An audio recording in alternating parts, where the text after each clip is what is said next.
आप देख रहे हैं टेस्टी फूड कुकिंग चैनल।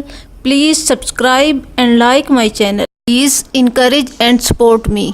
मैं लेकर आ रही हूँ टेस्टी और हेल्दी रेसिपीज सिर्फ आपके लिए। Thank you for watching my channel. बिस्मिल्लाहिर्रहमानिर्रहीम। अस्सलाम वालेकुम नाज़रीन, welcome to tasty food cooking. आज हम आपसे जो रेसिपी शेयर करने जा रहे हैं उसका नाम है मूंग दाल की कढ़ाई। उसके लिए हमने सबसे पहले 1 पाव कुकिंग ऑयल लिया, उसे हमने अपने पैन में डाला। इसके बाद हम 2 दरमियाने साइज के प्याज बारीक बारीक काट के वो इसमें डाल देंगे। इस तरह से प्याज को आपने कट कर लेना है और उसे ऑयल में डाल देना है। इसे हमने अब लाइट ब्राउन करना है। हो रहे हैं उस वक्त तक हम अपने बाकी मसाला जात तैयार कर लेते हैं। उसके लिए मैंने 4 अदद दरमियाने साइज के टमाटर लिए और 1 गट्ठी लहसुन की, उसे मैंने छील लिया है।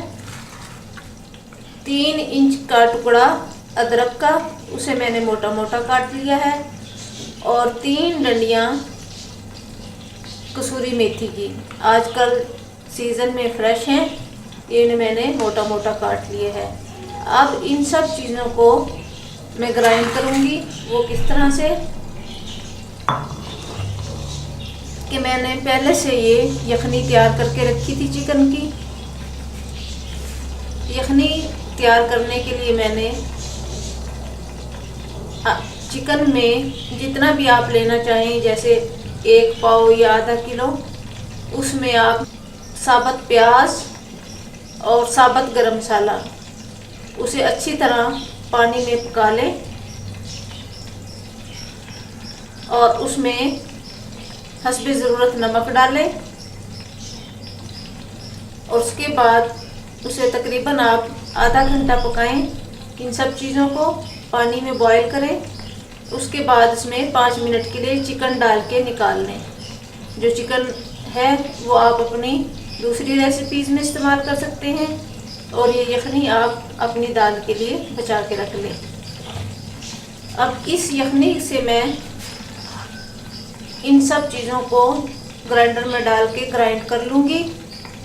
और जब भी दाल में पानी की ज़रूरत होगी तो मैं उसकी जगह यखनी का इस्तेमाल करूँगी। लाइट ब्राउन हो चुके हैं।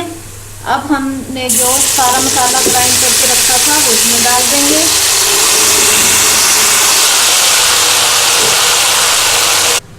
ये हमने आधा किलो मूंग की दाल, साबुत मूंग की दाल ली और इसे मैंने 4 घंटे के लिए भिगो लिया था। अब मैं इसे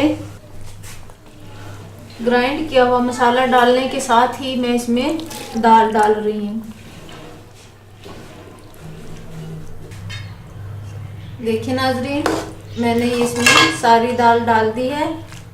अब मैं इसमें मसाला जात डालूंगी।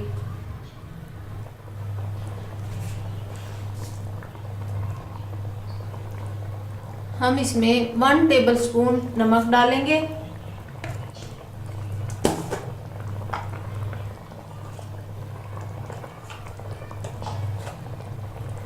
½ टेबलस्पून हल्दी,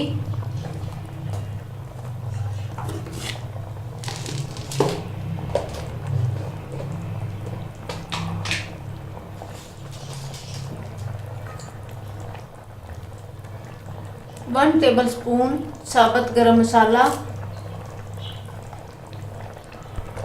1 टेबलस्पून मोटी कुटी हुई मिर्च में 4 से 5 अदद हरी मिर्चें और 2 टेबलस्पून मोटा कुटा हुआ धनिया वो डाल देंगे।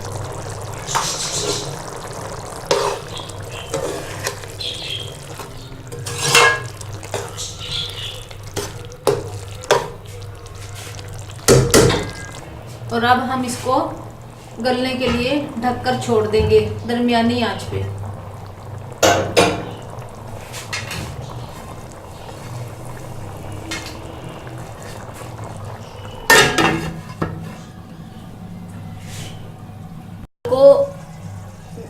उबाल आ जाए तो हम इसको हल्की आंच पर पकने के लिए छोड़ देंगे और 5 मिनट बाद इसे चेक करेंगे। हम चेक करते हैं कि हमारी दाल किस कंडीशन में है।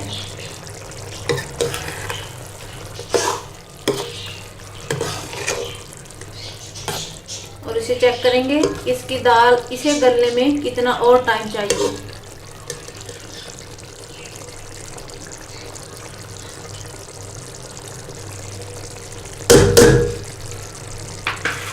अभी हम इसको हल्की आंच पर पकने के लिए छोड़ देते हैं और 5 मिनट बाद हम दोबारा चेक करेंगे। दोबारा से चेक करेंगे।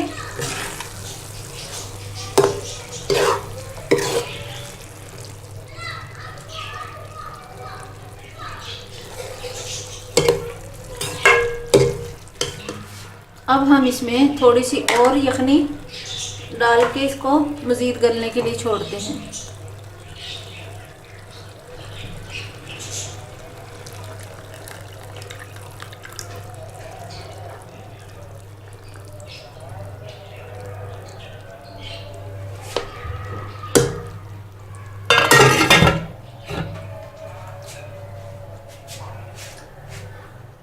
दाल पककर तैयार हो चुकी है।